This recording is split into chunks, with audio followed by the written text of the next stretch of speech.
नेमते बांटता जिस समत वो ज़ीशान गया, साथ ही मुंशी रहमत का कलमदान गया। ले खबर जल्द के गैरों की तरफ ध्यान गया, मेरे मौला मेरे आका तेरे कुर्बान गया। दिल है वो दिल जो तेरी याद से मामूर रहा, सर है वो सर जो तेरे कदमों पे कुर्बान गया। आह वो आँख के नाकामे तमन्ना ही रही, हाय वो दिल जो तेरे दर से पुरअरमान गया। सुभान अल्लाह। उन्हें जाना उन्हें माना न रखा गैर से काम, लिल्लाहिल हम्द में दुनिया से वाह मुसलमान वाह गया। सुभान अल्लाह। अहमद रजा का ताज़ा गुलिस्तां है आज भी, खुर्शीद इल्म उनका दरख्शां है आज भी। अरसा हुआ वो मर्द मुजाहिद चला गया, सीनों में एक सोजिशे पिन्हा है आज भी। खिदमत कुरान पाक की वो लाजवाब की, राजी रजा से साहिबे कुरान है आज भी। सब उनसे जलने वालों के गुल हो गए चिराग, सब उनसे जलने वालों के गुल हो गए चिराग। अहमद रजा की शम्मा फरोजा है आज भी। आज की ये महफिल शायर इश्क व मोहब्बत बरेली शरीफ के अंदर इमाम इश्क व मोहब्बत फ़ख्र ज़मीन व ज़मन सरमाया अहले सुनन सैयदी आला हज़रत इमाम अहमद रज़ा ख़ान मुहद्दिस बरेली रहमतुल्लाह अलैह के 107वें उर्स सरापा कुद्स के मौके पर मुनक़िद है। हमने सैयदी आला हज़रत को नहीं देखा, लेकिन हम हुजूर मन्नानी मियाँ के चेहरे के अंदर सैयदी आला हज़रत के चेहरे की रानाइयाँ को महसूस करते हैं और इंशाअल्लाह महसूस करते रहेंगे। एक ज़माना था कि हम हुजूर ताजुश्शरिया बदरुत तरीक़ा अल्लामा अख्तर रज़ा खान साहब किबला अज़हरी मियाँ रहमतुल्लाह अलैह के चेहरे को देखकर हम इमाम अहमद रज़ा की चेहरे की यादों को महसूस करते थे। और अब उस खानवादे में ये उन सब भाइयों में ये आखिरी चेहरा है। अल्लाह तबारक व तआला इनको उम्र नू अता फरमाए, सेहत व आफियत के साथ। इस उम्र में भी ये इतनी तगोदौ करते हैं, मेहनत करते हैं। और जामिया नूरिया जो हुजूर सैयदी मुफ्ती आज़म रहमतुल्लाह अलैह की यादगार है, जिसको हुजूर ताजुश्शरिया बदरुत तरीक़ा ने अपने इखलास वाले हाथों से गोया के उसकी बुनियाद रखी है और हुजूर मन्नानी मियाँ ने इसको परवान चढ़ाने में पूरी कोशिशें की है। और यहाँ के असातिज़ा ने बड़ी मेहनत से इस इदारे को जो है वो ऐसा दरख्त बना दिया जिसके फल को हम अपनी निगाहों से देख रहे हैं, इसके फूलों को हम महकता हुआ देख रहे हैं और इसके फूल अहले सुन्नत के मशामे जां को मुअत्तर कर रहे हैं। दुआ की जाती है कि अल्लाह तबारक व तआला इस इदारे को दिन 11वीं रात 12वीं तरक्की अता फरमाए। और हुजूर मन्नानी मियाँ ने जो ऐलान फरमाया कि ये मस्जिद जो नूरी मस्जिद है ये 5000 लोगों के लिए बनी, अब 25,000 के लिए बन जाए। अल्लाह करे जल्द से वो दिन आए कि हज़रत की हयात में ये मस्जिद 25,000 मुसल्लियों पर मुश्तमिल जो है वो जल्द से जल्द तामीर हो जाए। अल्लाह तबारक व तआला आसानियाँ पैदा फरमाए। मैं बहुत मुख्तसर वक्त के लिए हाजिर हूँ, इसलिए कि बरेली शरीफ में बयान के लिए खिताब के लिए कौन आता है। यहाँ तो असल हाज़री इमाम अहले सुन्नत की बारगाह में होती है और वो आला हज़रत जिन्होंने 108 उलूम व फ़नून पर जो है वो मोहब्बत और इश्क के दरिया बहाए हैं और लोगों की अक्ल को जो है वर्ते हैरत में डाल दिया है, उस इमाम की बारगाह में हम खिराज पेश करने के लिए आते हैं जो फ़न हदीस का भी इमाम था, फ़न तफसीर का भी इमाम था, जो अल्लाह अकबर नात गोई के फ़न का भी इमाम था, बल्कि जो फ़नून हम जिक्र करते हैं वो तमाम उलूम व फ़नून का इमाम था, बल्कि वह इश्क व मोहब्बत का भी इमाम था। हम उनकी बारगाह में खिराज पेश करने के लिए आते हैं। और चूँकि वक्त तो बहुत ज़्यादा हुआ है, मुझे पता चला है कि मगरिब से ये महफिल मुकम्मल हो जाती है। हुजूर ताजुश्शरिया के कुल पर मुकम्मल होना थी, लेकिन ताख़ीर हुई और मुझे खुद भी एक दूसरी महफिल में शरीक होना है। इस वजह से मैं बहुत मुख्तसर अपने इमाम की बारगाह में खिराज पेश करके जो है वो अपनी गुफ्तगू को मुकम्मल करूँगा। अल्लाह तबारक व तआला मेरी और आप सब की हाज़िरी को इमाम अहले सुन्नत की बारगाह में कबूल फरमाए और हम अपनी जो जो मुरादें लेकर आए हैं अल्लाह तबारक व तआला हमारी मुरादों को इमाम अहले सुन्नत के सदका व तुफ़ैल कबूल फरमाए। यहाँ बहुत मुख्तसर मैं एक बात रखना चाहता हूँ जो इमाम अहले सुन्नत ने अपने रिसाले के अंदर नकल फरमाया है। मेरे अजीज़ भाइयों, हम जिस दौर से गुजर रहे हैं ये पुरफतेह फतन दौर जो है इमाम अहले सुन्नत का जो ज़माना था इससे बहुत मुख्तलिफ ज़माना नहीं है। इस वक्त के अंदर जो है वो मुकम्मल कोशिश की जा रही है कि मुसलमानों को गरीब करो और गरीब करके इनके ईमान को छीनने की कोशिश करो। इसलिए कि कहा गया है कि गुर्बत कभी कभी इंसान को कुफ्र तक पहुंचाती है। याद रखिए, गुर्बत कभी कभी इंसान को कुफ्र तक पहुंचाती है। इसलिए इस्लाम दुश्मन ताकतें ये कोशिश कर रहे हैं कि किसी भी तरह से मुसलमानों को गुर्बत के दलदल में ढकेल दिया जाए, मुफलिसी के दलदल में ढकेल दिया जाए और इनको जो है अल्लाह अकबर गरीब कर दो ताकि ये रोटी के टुकड़े टुकड़े को मोहताज हो जाएं, ये लुकमे लुकमे को मोहताज हो जाएं। जब इनके बच्चे भूख से बिलक रहे हों, जब इनके बच्चे रोटी के लिए सिसकियां ले रहे हों, तो एक हाथ से हम रोटी पेश करें और फिर ये मुआहिदा करें कि रोटी लो और ईमान का सौदा करो, रकम लो और ईमान का सौदा करो। याद रखना, ईमान इतनी बड़ी दौलत है, ईमान इतनी कीमती नेमत है कि अल्लाह अकबर, ईमान से बड़ी कोई नेमत हो ही नहीं सकती। अल्लाह अकबर, सहाबा किराम रिदवानुल्लाहि ताला अलैहिम अजमईन तपती हुई रेत पर लिटाए गए मगर उन्होंने ईमान का सौदा न किया, उन पर चाबुक परसते रहे, ईमान का सौदा न किया, उनके सीने पे पत्थर रख करके उनसे ईमान छीनने की कोशिश की गई। वो अहद अहद की सदाएं लगाते रहे। मेरी कौम के जवानों, आज ईमान छीनने के लिए गुर्बत के दलदल में हमें ढकेलने की कोशिश की जा रही है और साथ ही साथ इनको गरीब करने के अलावा इनसे इल्म छीन लो, इनसे सरमाया इल्म छीन लो, इनको जिहालत की वादियों के अंदर ढकेल दो। ये अनपढ़ रह जाएं, ये अनपढ़ रह जाएं, ये पढ़ लिख ना सके। उसके लिए बाज़ाब्ता तौर पर इदारों के अंदर इस तरह की साजिशें की जा रही है, ना हमारे बच्चे पढ़ सके, ना हमारी बच्चियां पढ़ सके। बाज़ाब्ता तौर पर ऐसे लोगों को छोड़ा जाता है ताकि हमारे ज़हीन बच्चों को वो नशे में मुब्तला कर दें, दोस्ती के बहाने नशे में मुब्तला कर दें, या फिर किसी की मोहब्बत के जाल में फांस करके किताबों से तवज्जो को हटाकर चेहरे पढ़ने पे मजबूर कर दें और बाद में धोखा दे करके कहीं का न रखें। हमारे मुस्लिम बच्चों के टैलेंट से दुनिया खौफजदा है, इन्हें पढ़ने न दिया जाए। जिस दिन ये पढ़ेंगे दुनिया की कोई ताकत इनका मुकाबला नहीं कर सकती। जिस दिन ये पढ़ लेंगे दुनिया का कोई इंसान इनके बराबर खड़े नहीं रह सकता। उसकी वजह ये है, हम जिंदा नबी के मानने वाले हैं, जिंदा किताब कुरान के मानने वाले हैं, जिंदा खुदा के हय्यो क़य्यूम के मानने वाले हैं, जिंदा मजहब के मानने वाले हैं, जिंदा मसलक के मानने वाले हैं। बल्कि अल्लाह अकबर, हमारे अकीदे में तो अल्लाह के औलिया भी जिंदा हैं। और जिन लोगों ने ये नारा लगाया, तू जिंदा है वल्लाह, तू जिंदा है वल्लाह, मेरी चश्मे आलम से छुप जाने वाले खुदा ने उनको भी ऐसी हयात जावेदा अता कर दी है कि जहां उनका नाम ले लिया जाता है वो महफिलें भी जिंदा हो जाती है। नारे तकबीर, नारे रिसालत, उर्से रज़वी, मदरसा जामिया नूरिया रज़विया। ये बरेली शरीफ की सरजमीन इल्म की जमीन है, इश्क की जमीन है, अहले सुन्नत के तहफ़्फ़ुज़ की जमीन है, अकीदे की हिफाजत की जमीन है। बल्कि जब तक क़यामत कायम नहीं हो जाती, बल्कि जब तक चांद और सूरज निकलते और डूबते रहेंगे, जमीन का हर खुशअक़ीदा मुसलमान बरेली के इमाम के एहसान को कभी फरामोश नहीं कर सकेगा।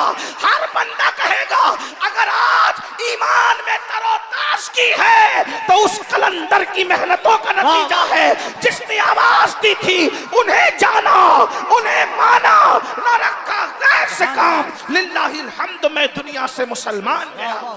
सुभान अल्लाह, सुभान अल्लाह। इस मौके पर मैं सिर्फ इमाम अहले सुन्नत के एक रिसाले से जो उन्होंने तहरीर फरमाया था, तस्नीफ फरमाया था, उसका नाम है तदबीर फलाह नजात व इस्लाह। इमाम अहले सुन्नत का जो रिसाला है तदबीर फलाह नजात व इस्लाह, इमाम अहले सुन्नत ने इस रिसाले के अंदर बहुत सारी बातें कही है। उसमें इमाम ने उम्मत मुस्लिमा की तरक्की और कामयाबी के लिए चंद निकात पेश फरमाए हैं। मैं उस पर अपनी गुफ्तगू को पूरा कर रहा हूँ। उर्स रज़वी में आने वालों, अपनी आमद को बामकसद बनाओ, सिर्फ आकर के ऐसे ही मत चले जाओ। मैं अपनी गुफ्तगू को चंद सेकंड में, चंद मिनट के अंदर मुकम्मल कर रहा हूं। मेरी गुफ्तगू ध्यान से सुनना। अल्लाह अकबर। मेरे आका सल्लल्लाहु अलैहि वसल्लम के दीवानों, हम लोग खा रहे हैं, पी रहे हैं, सो रहे हैं, रसूमात तले जिंदगी गुजार रहे हैं। याद रखना, सितारों के आगे जहां और भी है, अभी इश्क के इम्तिहान और भी है। तू शाही है, परवाज है काम तेरा, तेरे सामने आसमां और भी है। सबसे पहली बात इमाम अहले सुन्नत ने जो कही थी वो ये फरमाई थी, मैं उसमें से कुछ निकात को हज़फ कर रहा हूं और हज़फ करके चंद निकात हालात के तकाजे के तहत पेश कर रहा हूं। थोड़ी देर भाई आप लोग बैठ जाए, मालहार वाले बाद। एक बार सब दुरूद शरीफ पढ़ लें। रब्बे सल्ले वसल्लिम दाइमन अबदा अला हबीबिका खैरुल खल्क़ि कुल्लिहिम सलातुम व सलामन अलैका या सय्यदी या जद्दल हसन वल हुसैन। तवज्जो फरमाएं। पहली चीज हम सब को ये कोशिश करना है, इस मुल्क में अगर सर उठा करके जीना है तो पहली चीज है कि दीनदार बनो। दीनदार बनिए। दीनदार वो नहीं जो रस्मी लोग समझते हैं कि हम दीनदार हैं, बल्कि कैसे दीनदार। हम लोग इस वक्त बस चंद दिनों के बाद हम लोग 1500 साला जश्न की तरफ बढ़ रहे हैं और हुजूर अलैहिस्सलाम के मिलाद के मुबारक महीने की आमद है, सरकार के मुबारक महीने की आमद है। इसलिए मैं 1500 साला जो लोग जश्न मना रहे हैं, जलसों के जरिए से, जुलूस के जरिए से और भी जराए से, सबको मुबारक हो। लेकिन मैं आपसे ये बात कहता हूँ, 1500 साला जश्न मिलाद हम इस तरह भी मनाएं कि इमाम अहले सुन्नत ने जो निकात पेश किए थे उम्मत की तरक्की और फलाह और कामयाबी के लिए, उन चंद निकात को अपनी जिंदगी के अंदर पैदा कीजिए। नंबर एक, दीनदार बनिए। कैसे दीनदार? सिर्फ रस्मी और इसमी दीनदार नहीं, बल्कि ऐसे दीनदार बनिए कि हमें हमारी दीनदारी को देखकर दुनिया पुकार उठे कि जब 1450 साल के बाद इन मुसलमानों की दीनदारी का आलम यह है, तो वो लोग जिनको रसूलुल्लाह ने सुफ़ा के चबूतरे पे बिठाकर जिनकी तरबियत की थी, उन लोगों की दीनदारी का आलम क्या होगा। अंदाजा फरमाएं, आज मुसलमानों के अंदर वो दीनदारी नहीं है, बल्कि लोग हमें देखकर हमारे मजहब से बदजन होते हैं, हमारे मसलक से बदजन होते हैं। मुसलमानों का, बहुत सारे मुसलमानों का हाल ये है, कर्जा ले लिया मगर कर्जा लेने के बाद अदा नहीं करते, लोगों का कर्जा खा जाते हैं, व्यापारियों का माल लेकर के हड़प कर जाते हैं। आपको पता है, अल्लाह अकबर, आज पूरी दुनिया के अंदर सबसे ज्यादा इस्लाही मुआशरा के जलसे हम सुन्नी मुसलमान कर रहे हैं। और क्या मुसलमानों की इस्लाह हो जाए, मुसलमानों की इस्लाह हो जाए। एक जुमला कहकर आगे बढ़ता हूँ, हम अपने लुक़मे की इस्लाह कर लें तो इंशाअल्लाह इस्लाही मुआशरा के जलसों की जरूरत खत्म हो जाएगी। आज जो हमारे बच्चे शराब के अड्डों पे जा रहे हैं, जुओं के अड्डों पे जा रहे हैं, जिना के अड्डों पे जा रहे हैं, बदकारियों के अड्डों पे जा रहे हैं, हजारा डिग्रियों के बावजूद हम अपने बच्चों को साले फिक्र नहीं दे पा रहे हैं, उनकी सही तरबियत नहीं कर पा रहे हैं। उसकी सबसे बड़ी वजह यह है कि पेटों के अंदर जो लुक़मे हैं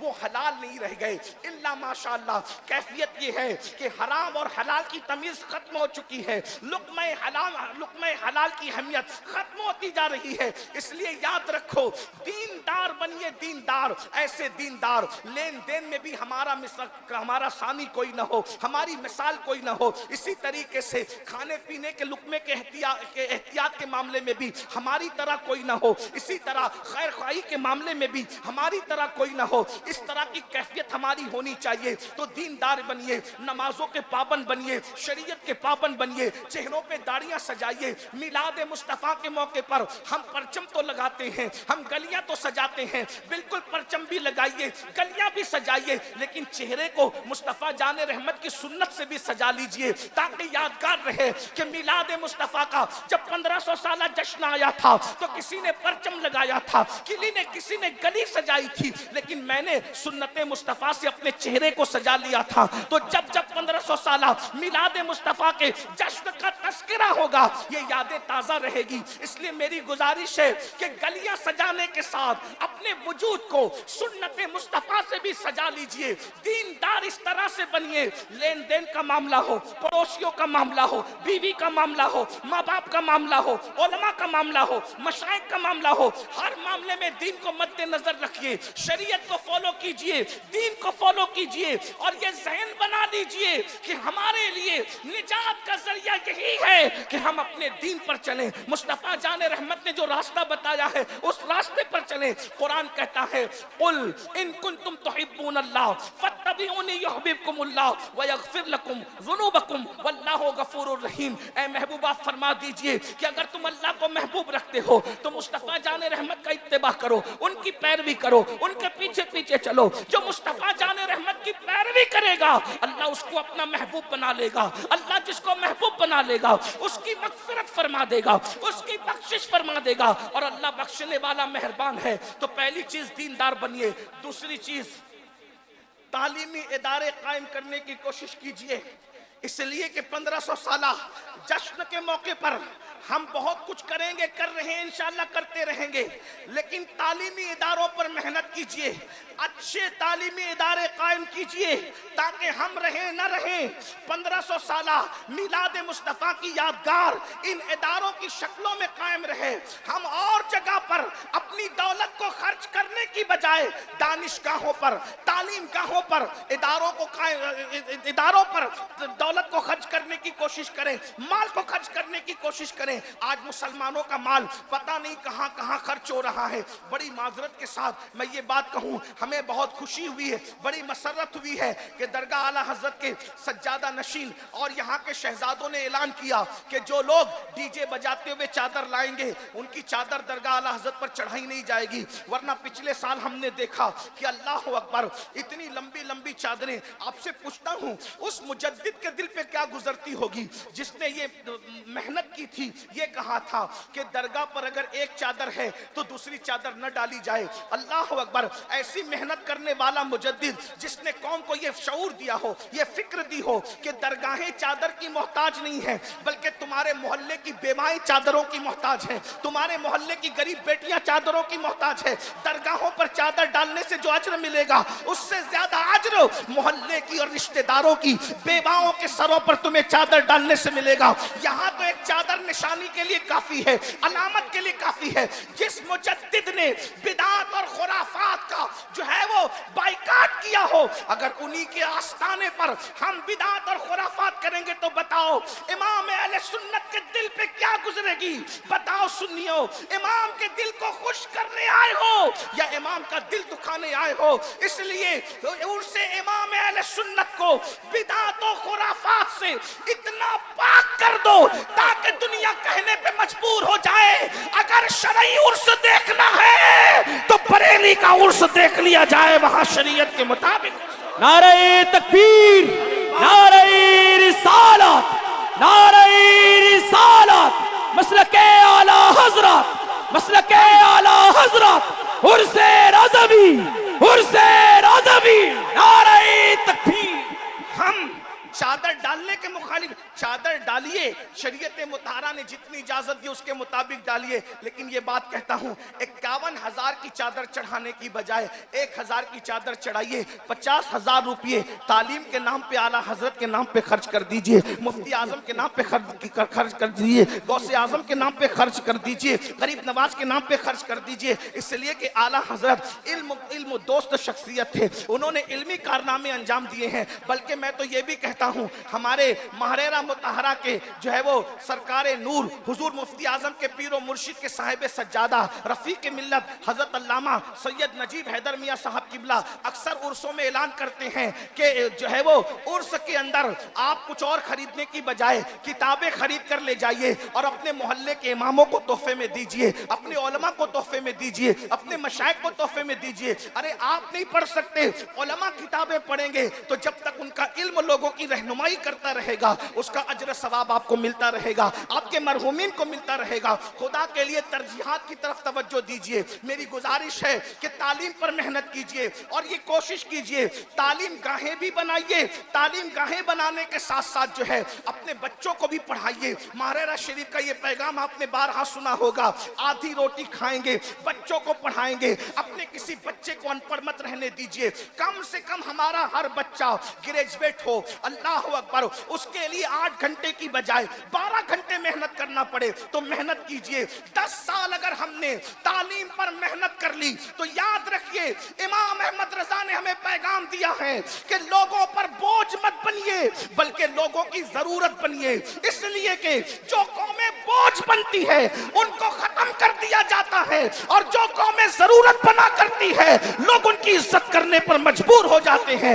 इमाम अहमद रजा अपनी कौम पर बोझ नहीं थे बल्कि कौम की जरूरत बन गए थे। इसलिए दोस्त भी तारीफ करते नजर आते हैं और दुश्मन भी तारीफ करते नजर आते हैं। इश्क मोहब्बत, इश्क मोहब्बत, इश्क मोहब्बत, इश्क मोहब्बत। मसलके आला हज़रत, मसलके आला हज़रत। हम अपनी कौम की जरूरत बने। इसलिए कि एक मिसाल के जरिए समझाता हूं, जरूरत बनो, बोझ मत बनो। एक बात देखो, कीड़ा तो कीड़ा ही होता है। कीड़े को कोई पालता है, कीड़े को कोई खरीदता है? कीड़े बेचे जाते हैं? नहीं बेचे जाते, सब कीड़े मारे जाते हैं। लेकिन आपने रेशम का कीड़ा देखा होगा, रेशम का कीड़ा मारा नहीं जाता बल्कि रेशम का कीड़ा जो है पाला जाता है। क्यों पाला जाता है? क्योंकि वो कीड़ा बोझ नहीं है बल्कि लोगों की जरूरत है, क्योंकि उसके जरिए से लोगों को सिल्क मिलता है, रेशम मिलता है। अब पता चला अगर कीड़ा भी जरूरत बने तो लोग उसको भी खिलाने पिलाने पर पालने पे मजबूर हो जाते हैं। अब मुसलमानों बताओ, जब कीड़ा जरूरत बन जाए तो लोग उसकी कदर करने पे मजबूर हो जाते हैं। अगर मुस्तफा जाने रहमत का उम्मती लोगों की जरूरत बन जाए तो बताइए लोग उसको उसकी इज्जत करने पे मजबूर होंगे कि नहीं होंगे? इसलिए बोझ मत बनो, जरूरत बनो। और जरूरत बनने के लिए आपको तालीम की तरफ तवज्जो करना होगा, इल्म की तरफ। ये भी बात बता दूं, अच्छी इमारतें भी बनाओ और अच्छे इंसान भी बनाओ, बल्कि अच्छी इमारत बना सको या ना बना सको लेकिन अच्छे इंसान दुनिया में जरूर बनाना। उसकी वजह यह है, अल्लाह अकबर, अगर हमसे कोई पूछे कि इमाम अहमद रजा ने कौन सी बड़ी इमारत बनाई तो हम ये कहेंगे इमाम अहमद रजा बड़ी इमारत बनाने के लिए नहीं आए थे। इमाम अहमद रजा बड़े इंसान बनाने के लिए आए थे, क्योंकि एक बड़ी इमारत दूसरी बड़ी इमारत नहीं बना सकती, मगर एक बड़ा इंसान हजारों अच्छे इंसान बना देता है। मिसाल के तौर पर इमाम अहमद रजा ने इंसान साजी का वो फरीजा अंजाम दिया। सदरुल शरिया जैसा बड़ा इंसान इमाम अहमद रजा ने बनाया। मुहद्दिस आजम जैसा बड़ा इंसान तरबियत करके इमाम अहमद रजा ने बनाया। ज़फरुद्दीन बिहारी जैसा बड़ा इंसान तरबियत करके इमाम अहमद रजा ने बनाया। मुबल्लिग इस्लाम अब्दुल अली मेहदी सिद्दीकी जैसा आलमी मुबल्लिग इस्लाम तरबियत करके इमाम अहमद रजा ने बनाया। एक सदरुल शरिया को फकीह के तौर पर पेश किया। सदरुल शरिया ने हाफिज़े मिल्लत को बनाया और हाफिज़े मिल्लत ने लाखों मिसबाहियान उलमा उम्मत को अता फरमाया। मसलके आला हज़रत, उर्से आला हज़रत, हज़रत सैयद अमीरुल क़ादरी साहिब क़िबला। अगर आज अशरफिया जैसी इमारत चमक रही है, जामे नूरिया जैसी इमारत चमक रही है, जामे रजा जैसी इमारत चमक रही है, जामे कादरिया रीछा जैसी इमारत चमक रही है, बरकात रजा, और इस तरीके से अहले सुन्नत के जितने इदारे हैं देख लीजिए, या तो आला हजरत के शागिर्दों के शागिर्द हैं या शागिर्दों के शागिर्दों के शागिर्द हैं। पता चला एक अच्छा इंसान कितने अच्छे इंसान बनाता है। तो याद रखिए, अच्छी इमारतें भी बनाइए, अच्छे इंसान भी बनाइए। और आखिरी बात, दीनदार बनो, तालीम पे मेहनत करो और मालदार बनो। मालदार कैसे बनोगे? मोबाइल चोरी करके नहीं, जुआ खेल के नहीं, मोबाइल पर जुआ खेल के नहीं, सट्टों का धंधा करके नहीं, शराब बेचकर नहीं, नशा बेचकर नहीं, बल्कि हलाल के जरिए से मेहनत करो। मेहनत करो मालदारी पर, इसलिए कि गुर्बत कभी कभी कुफ्र तक ले जाती है। अगर मुसलमान हिंदुस्तान का 10 साल तक मेहनत करे मालदार बनने के लिए, सही समत में मेहनत करे, इजी मनी के चक्कर में हराम की तरफ न जाना, शॉर्टकट में मालदार और करोड़पति बनने के चक्कर में हराम की तरफ मत जाना, बल्कि मेहनत करो। मेहनत में बरकत है। ये जो नौजवान हमारे 8-8 घंटा, 5-5 घंटा, 10-10 घंटा इंटरनेट, फेसबुक और मोबाइल पर लगे रहते हैं।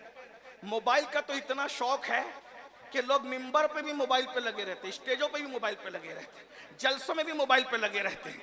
देखिए मेरे भाइयों के हाथ में मोबाइल है ना, यानी मोबाइल, बल्कि मैं कह दूं जितना बीवी के साथ वक्त नहीं गुजारते उतना मोबाइल के साथ वक्त गुजारते हैं। ये अफसोस की बात है। मोबाइल इस्तेमाल करो, जरूर करो, लेकिन वो जरूरत है भाई। आप गौर फरमाएं, जो खाना और पीना इंसान की जिंदगी के लिए जरूरी है उसके बारे में भी कुरान कहता है कुलू वशरबू वला तुसरिफ, खाओ पियो, हद से मत बढ़ो। तो किसी भी मामले में हद से बढ़ने की इजाजत नहीं है। जितना वक्त फेसबुक पर गुजारते हो, यूट्यूब पर गुजारते हो, मोबाइल पे गुजारते हो, अगर उतना वक्त आप कमाने पे गुजारोगे, तिजारत में गुजारोगे, अच्छा काम धाम करोगे तो आप मालदार बनोगे। और याद रखना, अगर आप मालदार हो तो अकेले मालदार बनने से काम नहीं होगा। अगर आप मालदार हो तो अपने किसी भाई को, भतीजे को, भांजे को, किसी करीबी को, उसको भी सपोर्ट करके मालदार बनाने की कोशिश करो। क्योंकि अल्लाह के रसूल अलैहिस्सलातु व तस्लीम ने फरमाया है कि जिसने सुबह इस हाल में की कि मेरी उम्मत की भलाई के लिए, खैर खाई के लिए कोई प्लान नहीं किया, फलैसा मिन्ना, वो मेरी सोसाइटी का मेंबर नहीं है। इसलिए सिर्फ अपना मत सोचो, बल्कि अपने दाएं बाएं का सोचो, अपने पड़ोसियों का सोचो, अपने साथियों का सोचो। एक मुकर्रिर कामयाब है, वो दूसरे मुकर्रिरों को भी कामयाब करने की कोशिश करे। एक नातखा कामयाब है, वो दूसरे नातखानों को भी कामयाब बनाने की कोशिश करे। एक आलिम कामयाब है, वो दूसरे उलमा पर भी कामयाबी के लिए तवज्जो करे। एक ताजिर कामयाब है, वो दूसरे ताजिरों की कामयाबी के लिए भी कोशिश करे। एक मुर्शिद पीर कामयाब है, वो दूसरे पीरों की भी कामयाबी के लिए कोशिश करे। और इसकी अगर आप तस्वीर देखना चाहते हैं तो आप माजी करीब में बहुत देख सकते हैं, उस इसके जिक्र का यहाँ वक्त नहीं है। बस मैं इतना कहना चाहता हूँ, दीनदार बनो, मालदार बनो और एजुकेशन पे मेहनत करो। अगर इन 3 निकात पर आपने मेहनत की तो इंशाअल्लाह तबारक व तआला चंद सालों के अंदर हमारे मुल्क का ही नहीं बल्कि दुनिया का नक्शा बदल जाएगा, दुनिया का नक्शा तब्दील हो जाएगा। इमाम अहले सुन्नत जहाँ बड़े आलिम थे वहीं बड़े मुफक्किर भी थे, बड़े अजीम सियासतदान भी थे, बड़े अजीम आशिक रसूल भी थे। इमाम के उर्स में आए हो, ये 3 निकात अपने साथ लेकर के जाओ। एक दूसरे को मजबूत करो, एक दूसरे को धक्का देकर गड़े में गिराने की बजाय उठाने की कोशिश करो। याद रखना, गड़ों में गिराने वाले कभी तरक्की नहीं किया करते, हमेशा उठाने वाले तरक्की किया करते हैं। इमाम अहमद रजा ने उठाया, और जब उठाया तो इमाम अहमद रजा गिरे नहीं रहे, इमाम ने दूसरों को उठाया अपनी हैसियत के मुताबिक, अल्लाह ने उनको उठाया अपनी शान के मुताबिक। इसीलिए हिंद वाले भी उनके डंके बजा रहे हैं, सिंध वाले भी उनके डंके बजा रहे हैं, अरब वाले भी उनके डंके बजा रहे हैं, अजम वाले भी उनके डंके बजा रहे हैं। और याद रखना, सच्चा आशिक रसूल वही होता है जो महबूब की उम्मत से भी सच्चा प्यार करता है। ये कैसी बात है कि हुजूर से तो इश्क है और हुजूर की उम्मत के लिए दिल में जलन है, दिल में चुभन है, मोमिनों के लिए दिल में हसद है। अल्लाह के बंदो, हुजूर अलैहिस्सलाम से दीन सीखो, अपने बुजुर्गों से दीन सीखो। बस मैं अपनी बात इतनी कह के मुकम्मल करता हूँ।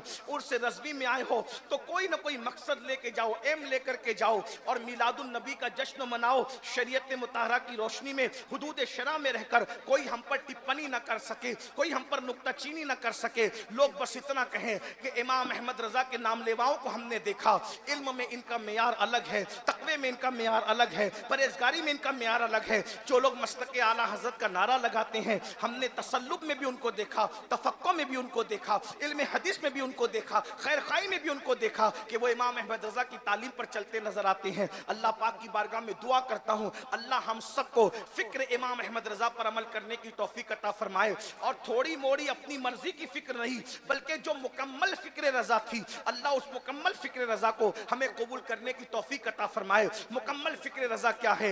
एक मेरा ही रहमत पे दावा नहीं, शाह की सारी उम्मत पे लाखों सलाम। मुकम्मल फिक्र रजा क्या है? एक तरफ आदाएं दी, एक तरफ है हाथ से दी, बंदा है तन्हा शाह, तुम पे करोड़ों दुरूद। मुकम्मल फिक्र रजा क्या है? काम वो ले लीजिए तुमको जो राजी करे, ठीक होना में रजा, तुम पे करोड़ों दुरूद। मुकम्मल फिक्र रजा क्या है? उन्हें जाना, उन्हें माना, न रखा गैर से काम। लिल्लाहिल हम्द में दुनिया से मुसलमान गया। इमाम अहमद रजा की चौखट आबाद रहे। अल्लाह उनके मजार पर रहमत और नूर की क़यामत तक बरसात फरमाए। अल्लाह उनकी नस्लों को भी मुकम्मल तौर पर उनके नक्शे कदम पर चलने की तौफीक अता फरमाए और हम गुलामों को भी उनके नक्शे कदम पर चलने की तौफीक अता फरमाए। और उनकी फिक्र ये थी, लहद में इश्क रुखे शह का दाग लेके चले, अंधेरी रात सुनी थी चराग लेके चले। और तेरे गुलामों का नक्शे कदम राय खुदा, तेरे गुलामों का नक्शे कदम राय खुदा, वो क्या बहक सके जो ये सुराग लेके चले। जिना बनेगी मुहिब्बान जार यार की कब्र, जिना बनेगी मुहिब्बान जार यार की कब्र, जो अपने सीनों में ये चार बाग लेके चले। रजा किसी सगे तैयबा के पांव भी चूमे, तुम और आह के कितना दिमाग लेके चले। हम सबको अल्लाह अमल की तौफीक दे। मैं मजीद आपके दरमियान रुकता, लेकिन मुझे दूसरी महफिल में शरीक होना है, इसलिए मैं इजाजत चाहूंगा आपसे भी, अपने उलमा से भी, हुजूर ताज मिल्लत से भी, और दुआ करता हूँ गुफ्तगू के दरमियान कोई गलती हो तो अल्लाह ताला माफ कर दे। अस्तगफिरुल्लाह रब्बी मिन कुल्लि ज़ंबि व अतूबु इलैहि व मा अलैना इल्ला अल बलाग। अस्सलामु अलैकुम। एक गुजारिश है, आते वक्त आपने इतने धक्के दिए कि मैं गिरते गिरते बचा। पिछले साल भी ऐसे किया था, इसलिए इस साल मैंने हजरत से कहा कि हजरत इस साल मैं नहीं आऊँगा क्योंकि लोग बहुत धक्के देते हैं, बहुत परेशान करते हैं, तो इसलिए मैंने माजरत की थी। लेकिन हजरत ने कहा था कि जो है वो आपको आना पड़ेगा, और जब तक मैं जिंदा हूँ तब भी आना, मेरे बाद भी आना। तो लेकिन आप लोग इतने धक्के देंगे तो हम क्या करेंगे? ओ माशाअल्लाह,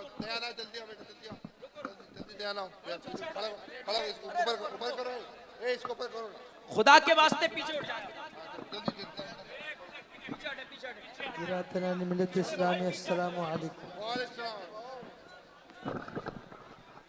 पीछे हटिए, बैठ जाएं आप लोग, बैठ जाएं। दयन भी आगे आ जाइए, आगे आ जाइए, आप आगे आ जाइए। सैयद साहब बैठे हुए अभी कहीं नहीं जा रहे। कमेटी वाले साहब आए, कमेटी के मेंबर आगे, तो मेंबर से भीड़ कम करो, मेंबर से भीड़ करे।